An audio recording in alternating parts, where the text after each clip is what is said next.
You're listening to The World at 8 with Lynn Mozart.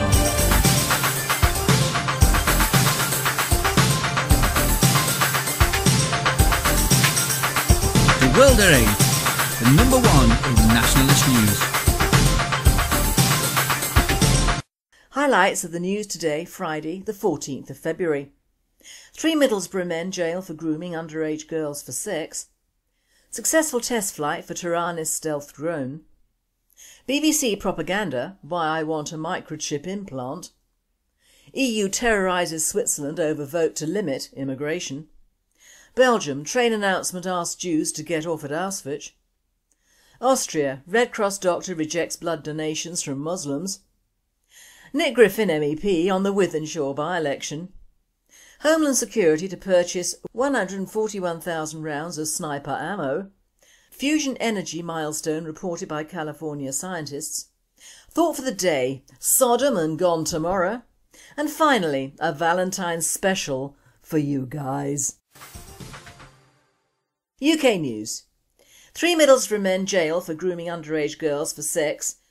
5 girls, all aged between 13 and 15, who were groomed on the streets of a northeast town, are still being tortured by supporters of the men who abused them, their families said tonight. The mother of one of the teenage victims spoke out after 2 men and a 17-year-old youth were jailed for a total of 19 years for sexually exploiting the girls in Middlesbrough. Judge John Walford sentenced Shakil Munir, aged 32, to 8 years, 19-year-old Sakib Ahmed to 8 years and Ateeq Latif, 17, to 3 years in a young offenders institution. He added, in reality they were children who lacked the maturity of experience to cope with your manipulative ways. The court heard that the girls had been taunted and insulted by friends and family of the defendants since coming forward, including being bombarded by obscene messages called sluts and accused of being racist. Judge Walford described the girls' treatment as appalling, adding it revealed a profoundly worrying attitude about the offending. Speaking outside court after the sentencing, the mother of one of the victims said, "The girls are still being tortured by these people. They are painting them as sluts when they are the victims." Christopher Knox, prosecuting, told Teesside Crown Court that the girls had been exploited by a loosely connected group of young men and one older man. World at 8. Loosely connected as in Muslim and community. Successful test flights for tardiness stealth drone. Tardiness, the most advanced aircraft ever built by British engineers, surpassed all expectations during its first flight trials last year. Until now it's been shrouded in secrecy, but defence chiefs have provided a brief glimpse of Britain's top secret experimental stealth drone, declaring that it had surpassed all expectations during closely guarded test flights. The 185 million tardiness, named after the Celtic god of thunder, has been billed as the most technologically advanced aircraft ever built in the UK. Although its speed has not been disclosed, it is understood to be designed to be supersonic and capable of crossing continents. It's hoped that tardiness will lead to stealth jets and drones able to hit targets deep inside enemy territory while evading their defences. BBC propaganda, why I want a microchip implant.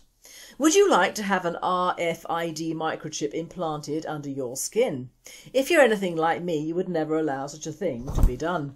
But many others, especially amongst the younger generations, see things very differently. RFID microchip implants and other forms of wearable technology are increasingly being viewed as cool, trendy and cutting edge by young people that wish to enhance themselves. And of course the mainstream media is all in favour of these technological advancements. For example, the BBC just published a piece entitled "Why I Want a Microchip Implant." We are rapidly entering a dystopian future in which it will be normal for technology to monitor our movements 24 hours a day. Most people will probably welcome this change, but it also opens up the door for an oppressive government to someday greatly abuse this technology. World at 8. Well, it is the youths the government want to control, especially in the New World Order. European news. EU terrorises Switzerland over vote to limit immigration. The European Union is terrorising voters in Switzerland and threatening retaliation against the tiny nation, which is not in the EU, after the Swiss voted on February the 9th to limit immigration in a national referendum. Amid outrageous verbal attacks on the Swiss themselves, senior EU officials have been suggesting that xenophobia was behind the vote. Out-of-touch European politicians and bureaucrats are even warning that Switzerland could lose its current bilateral access to the common market ruled by the emerging superstate in Brussels.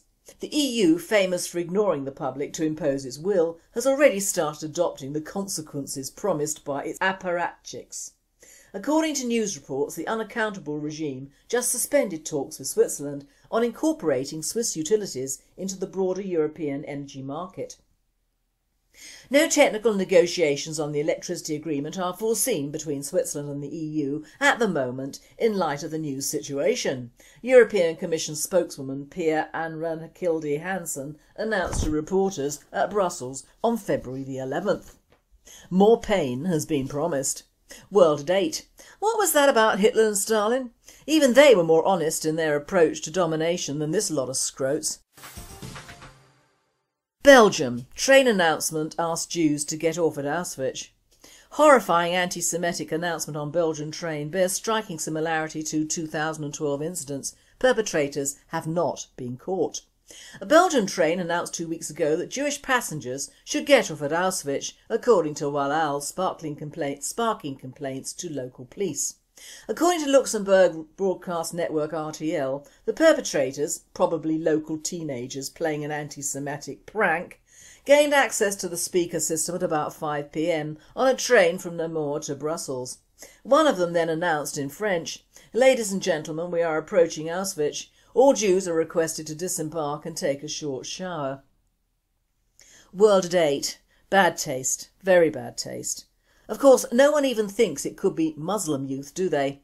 They loathe Jews and are open about it, and also they don't get the flack the neo-Nazis do for thinking the same way. Austria. Red Cross doctor rejects blood donations from Muslims.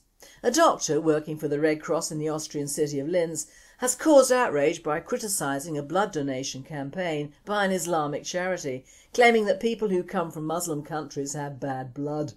The IRG Foundation has been campaigning for Muslims to donate blood, but the Red Cross doctors claim that Muslims, all at the very least, have hepatitis B, left charity worker Aysun Özdemir shocked. Özdemir personally spoke with the doctor over the phone on February the 5th. Criticising the comments and informing the doctor that illnesses have got nothing to do with one's ethnic or religious background. Özdemir also told the doctor that the IRG Foundation is an Austrian-based foundation for Austrian Muslims and that she herself had been in Austria for 23 years since she was 2 years old, but the doctor reportedly ignored this. IRG Foundation chairman Murat Bassa said that a similar campaign was run by the charity last year in Linz, and not only did it get Red Cross approval, but it also was published on the website.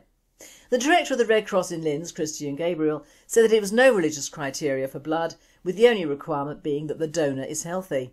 However, Gabriel did add that while all are welcome to donate blood on an individual basis, the Red Cross has recently been distancing itself from accepting blood from charities, as in many cases bad blood has been turned away. World at 8. Good. It's too late once something has been passed to another person, isn't it? I now hand you over to Nick Griffin MEP, who talks today about the Wythenshawe by-election. There's not much to report from the European Parliament this week. The papers contain the usual crop of stories about the impact of Brussels rule, notably the 60-mile-per-hour speed limits to be imposed on sections of the M3 in order to ensure that it complies with EU carbon emission targets. Then there is the as yet undisclosed role of EU Green Socialist wilderness restoration dogma on the decision of the Environment Agency to stop dredging rivers, which has of course led to the flooding disaster that's led to such an upsurge in the sale of designer Wellingtons to politicians and journalists. I'm all for preserving our wildlife and the beauty of our countryside. Indeed, I've been passionate about it since I went sabotaging hedgerow destroying bulldozers in Suffolk when I was barely in my teens. But the determination of leftist bureaucrats to degrade flood defences so that vast areas of our land, won from the sea and from boggy waste by the sweat and vision of generations of our ancestors, is not fundamentally a pro-nature crusade. Rather, it's an anti-human, specifically anti-Western agenda. They know that Africans couldn't do it, so they don't want us to do it either. They'd ideally like to send us all back to caves, because then we'd all be equal.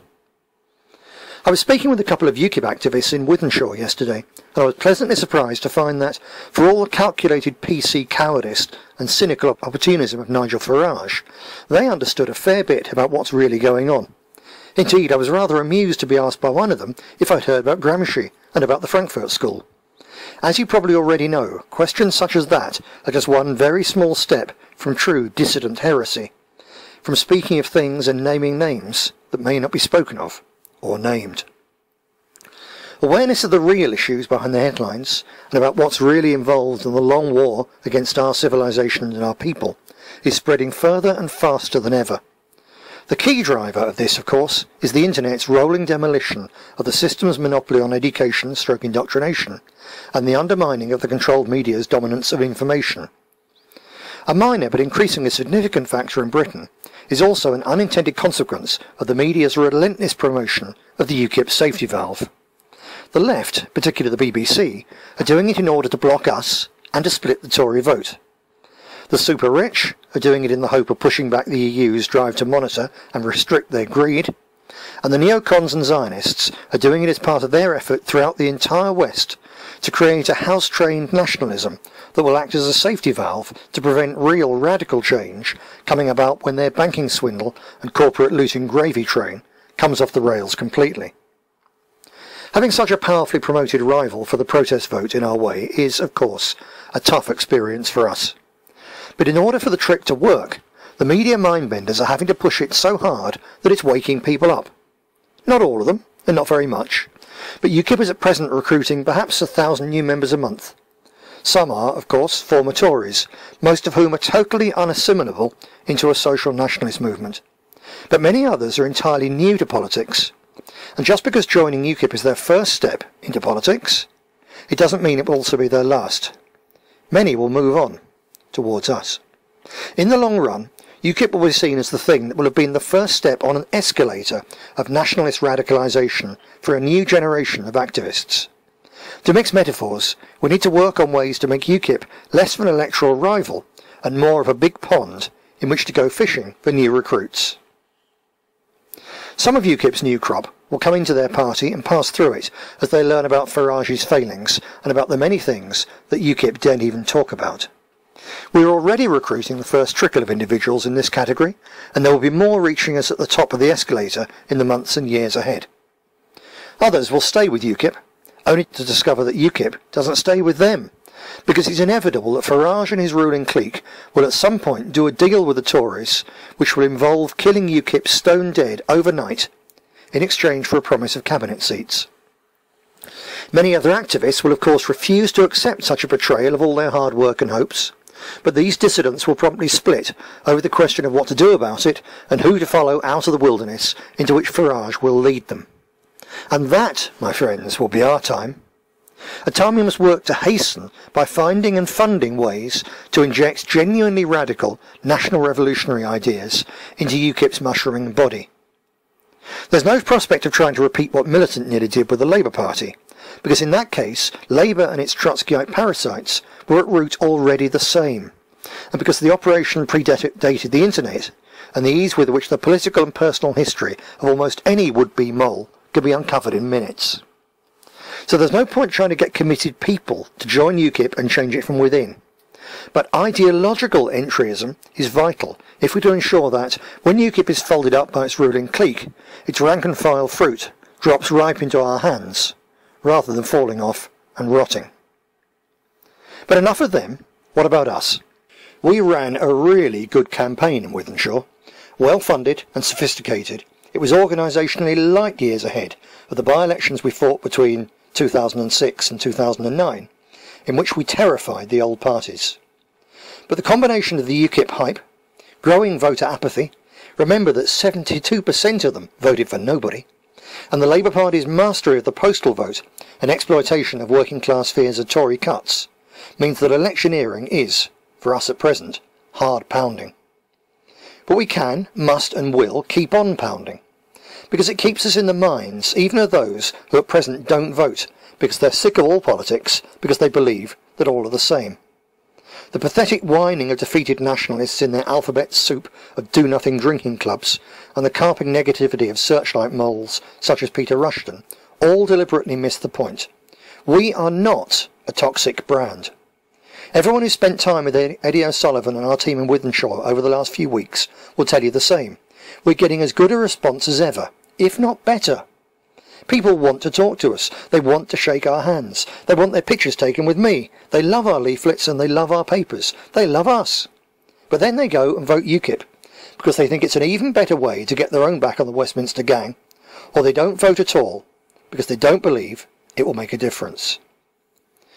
Which, of course, is not a sign of stupidity or uselessness, as alleged by the defeated cowards who harbour fantasies of withdrawing to some pitiful and unnatural white nationalist commune in the hills, encouraging as they do so a totally un-nationalist contempt for our people, and withdraw from the fundamental nationalist ideas of love and sacrifice for our motherland. Let's face it, the conclusion that voting changes nothing, that the elite are in it for themselves, and that UKIP will change nothing, a conclusion nearly reached by, when you take into account the significant minority not even registered to vote, over 3/4 of the population, is not stupid. It's all too accurate and realistic. The only problem is that they view voting for us in the same light. That's what we've got to change. The only question is how. It's not what's wrong with the people, it's what's wrong with us. Actually, in large measure, we already know what we've got to do. In fact, in many ways, we're beginning it. We've already begun it, but we've got to step it up. Let's look at these point by point. 1. We have to keep improving our election fighting machine and experience, ready for the day when Farage slits UKIP's throat and overnight opens up our path again to the active support of the 1/3 of the voting 25% who are already prepared to vote against the system. In that regard, Wythenshawe was a further big step forward for us. Using, as we did, address mailings to hit the majority of houses with several different leaflets at several different times in the campaign, something we achieved more effectively than any other party in Wythenshawe, was a massive learning curve for us. So now we know how to do it. If we'd acquired this capability 7 or 8 years ago, our results in those days before the BBC pushed through UKIP through the roof would have been literally stunning. Still, better late than never, and when the wheel of external fortune turns again, we will be far better equipped. 2. The postal vote is king. 48% of all the votes cast in yesterday's contest were sent in by post. And while we hit them with perfect timing, many of the current crop are hardcore Labourites, which is why Labour registered them to vote in the first place. Unfortunately, the Wythenshawe election was called with such short notice that we made the decision not to invest time to harvest our own. Even if we had decided otherwise, we wouldn't have had time to get many. But even a couple of days at the start of the campaign, getting people signed up instead of just shaking their paws, would have meant that we'd have overcome the Green vote out of the huge Manchester College campus in the constituency. This all adds to the urgency of our planned Operation White Vote, something which must not be a short-term publicity stunt, but it must become one of our organisational and operational foundations from now on. Let's be blunt about this.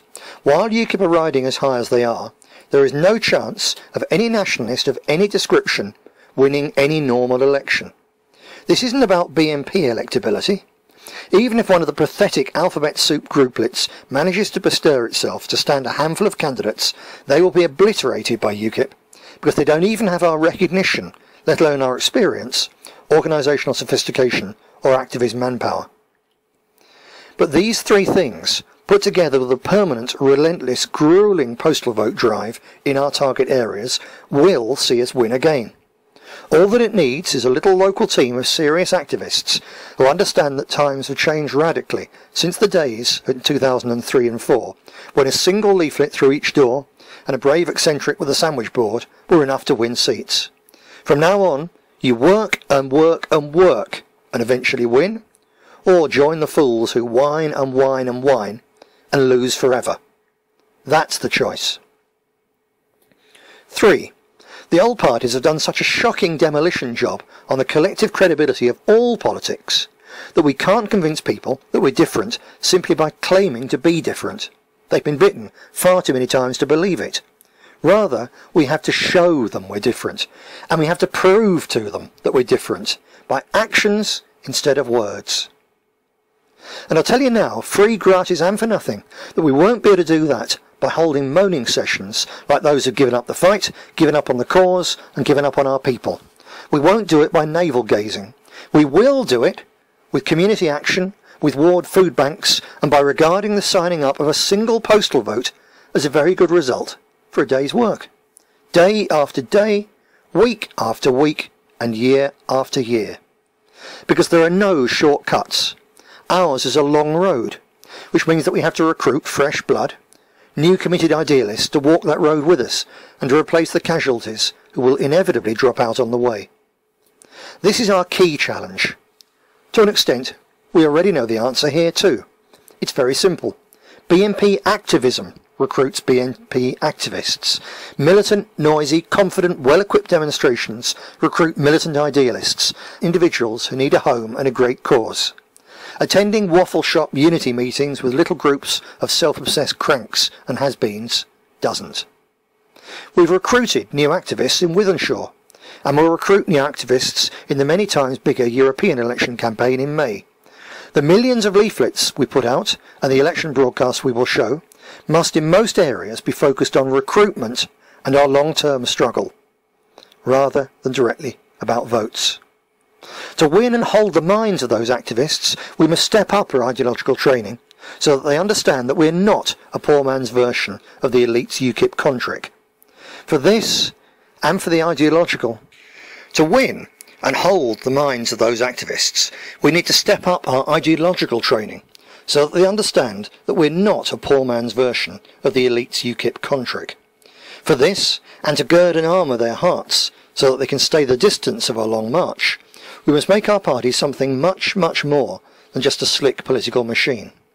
It must also be a family, looking after our own people, giving them a sense of true belonging in an atomised, alienated, lonely, screwed up wreck of society. So we need a big emphasis on social occasions.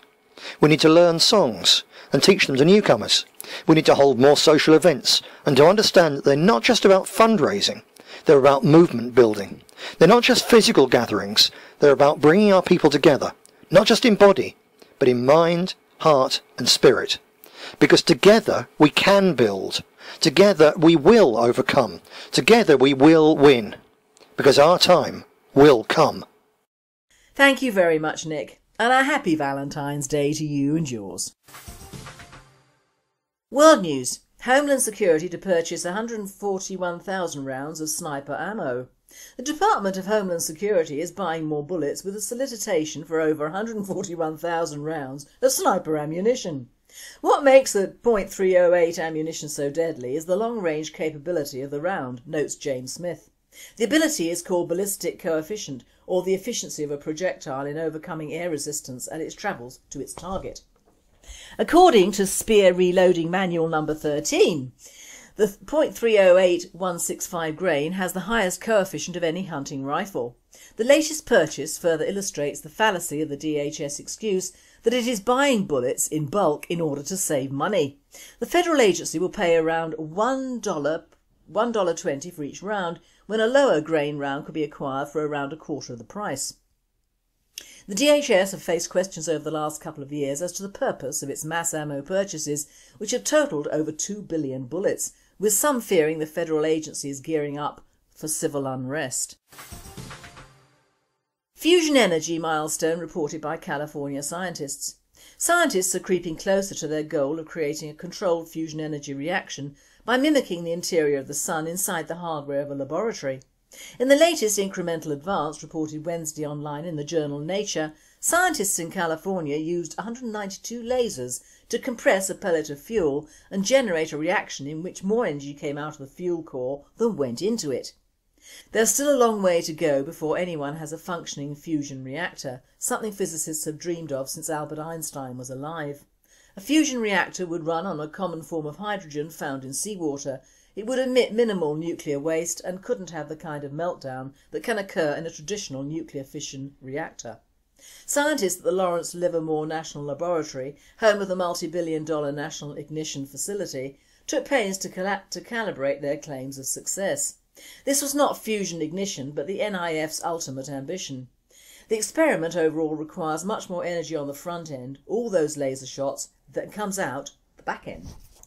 Another fusion energy strategy developed at the Princeton Plasma Physics Laboratory in New Jersey and more widely used by researchers worldwide uses giant magnets to confine the hot plasma in which the fusion reactions occur. Stuart Prager, director of the Princeton Laboratory, applauded the new results reported in Nature by the California team, saying, "It's the first sign that they're getting what we call self-heating. World at 8, I've always backed fusion energy. Wonderful news." Thought for the day: Sodom and Gomorrah. Sodom and Gomorrah, those were the days, or were they? If you look at what is printed and published in our nationals, you'd be right in thinking that Western civilization relies totally on the young and their propensity to kill themselves in as public a way as possible. Scantily clad girls feature most heavily, of course, because it sells papers, but lads are doing the same, but by doing something online which I haven't yet figured out. How can an invisible person get someone to drink themselves to death and take a picture at the same time? I know I'm not up to date with techie matters, but it does seem that parent replacement has taken place in the land of the machines, if not that we have children enacting sexual and torture scenes from a sodding Xbox game. You go figure the amount of publicity given to the stupids of this country and then you'll understand it is all a smokescreen, whereas the true future problem of the UK is being well ignored in the parlance of the Utes. If you publish enough pictures of booze-soaked youngsters, then most youngsters will want to emulate it. Well, at least the white ones will. Whatever their backgrounds or schooling, it just makes for a better class of booze and perhaps a nicer place to get stewed in. It's all the same. A national programming of our young to do exactly what they want, and if they don't know then they will be told by their computers or their mobiles, seems like a good life to me. Not. And all the while Islam is creeping round this country like insidious Japanese knotweed, almost impossible to get rid of once planted. This isn't a racist rant, because Islam is multicoloured if not multi-sect.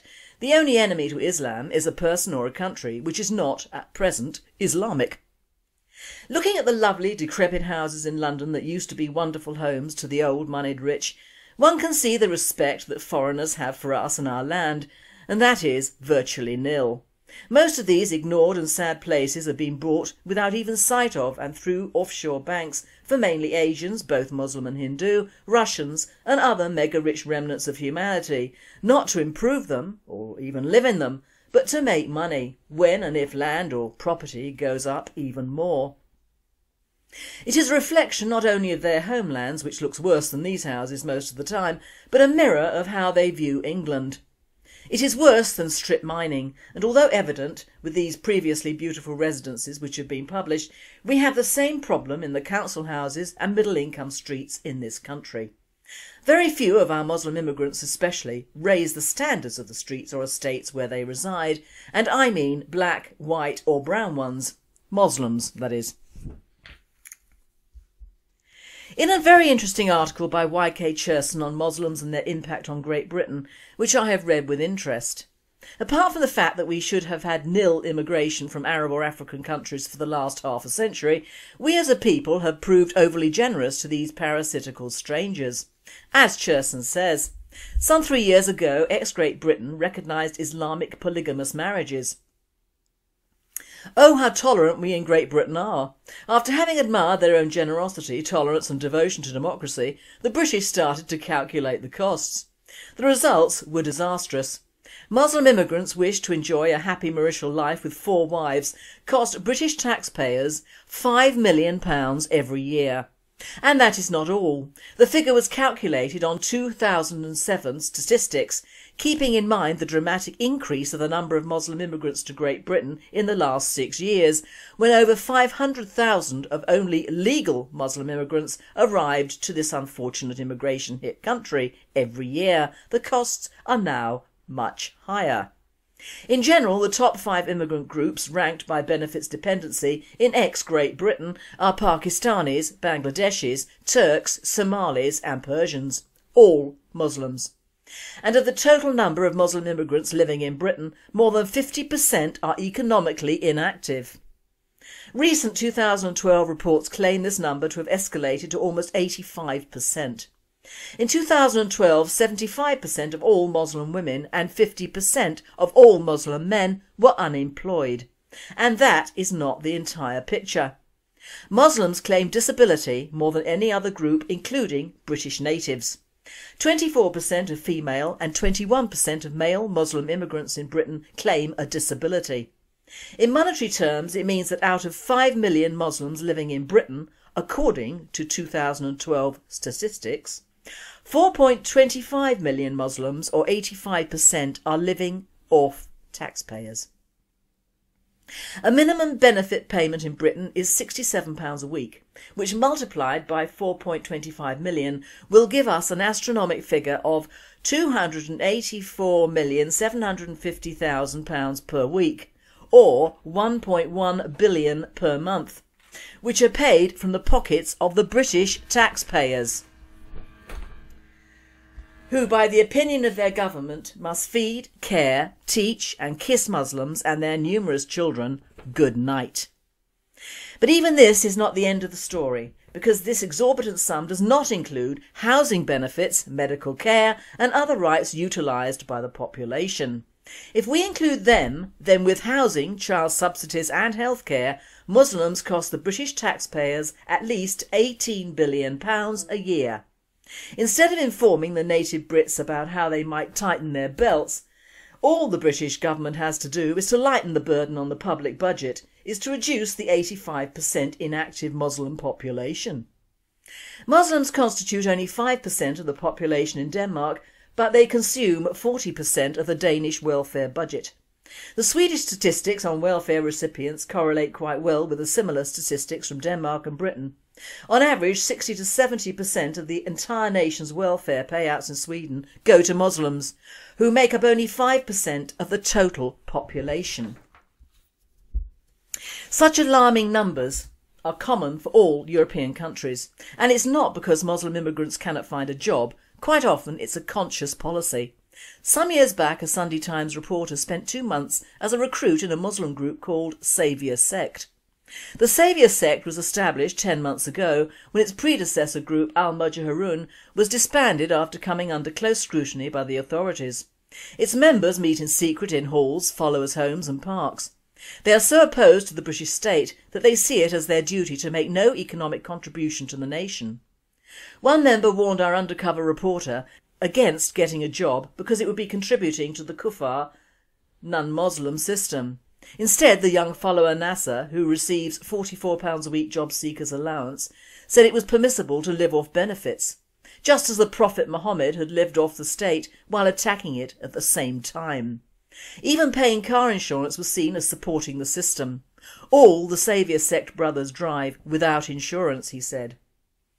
So, with all these facts, are you still happy to virtually support Muslim immigrants?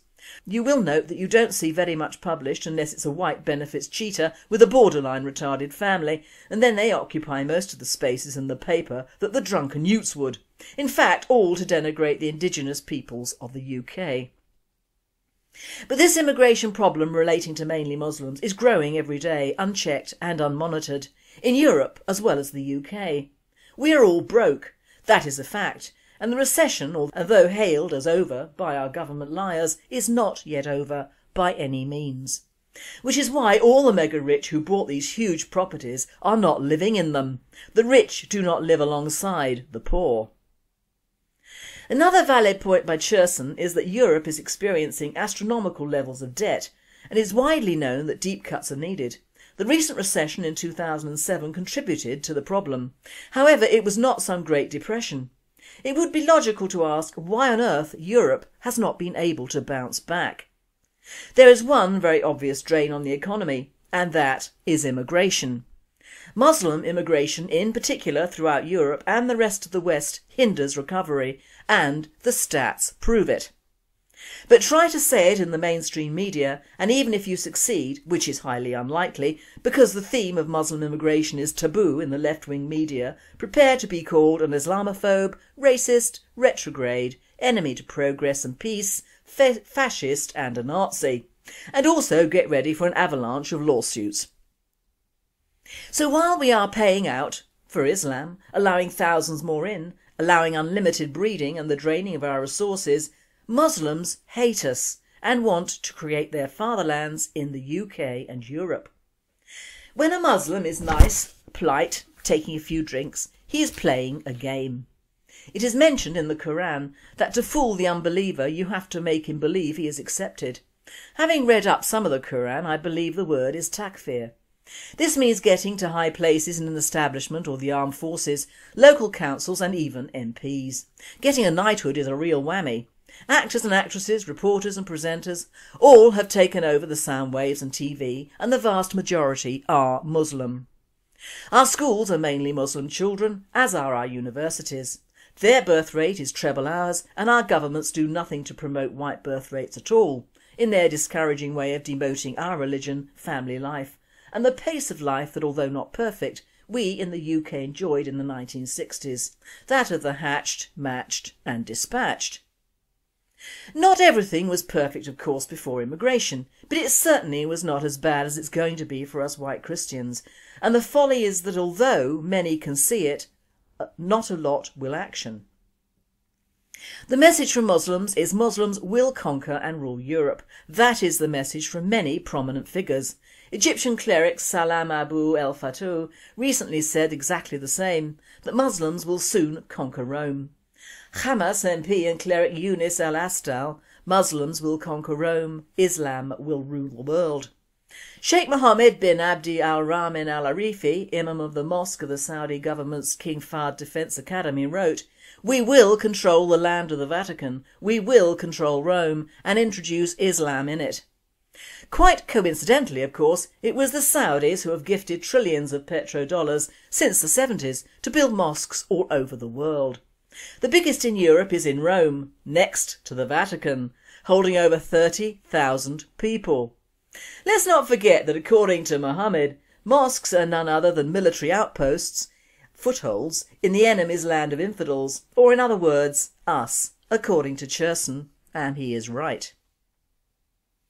If we are foolish enough to comply, allow our own youth to do what they are told by strangers on machines, permit abortions mainly for white girls, make our young women ill with pills preventing pregnancies usually obtained when drunk, taking away any form of decent work for our young men, and take away national pride, and replace it with a multicultural mishmash of emotions, and the Muslims don't have very much to do to take over, do they? The desecration of our buildings is just the tip of the iceberg. The calls of what will come. It is the message of Islam. Sodom and gone tomorrow, and they mean us. And finally, a Valentine special for guys. In a Chicago hospital, a gentleman had made several attempts to get into the men's restroom, but it had always been occupied. A nurse noticed his predicament. "Sir," she said, "you may use the ladies' room if you promise not to touch any of the buttons on the wall." He did what he needed to, and as he sat there he noticed the buttons he'd been promised not to touch. Each button was identified by letters WW, WA, PP and a red one labelled ATR. Who would know if he touched them? He couldn't resist. He pushed WW. Warm water was sprayed gently upon his bottom. What a nice feeling, he thought. Men's restrooms don't have nice things like this. Anticipating greater pleasure, he pushed the WA button. Warm air replaced the warm water, gently drying his underside. When this stopped, he pushed the PP button. A large powder puff caressed his bottom, adding a fragile scent of spring flowers to this unbelievable pleasure. The ladies' restroom was more than a restroom, its tender, loving pleasure.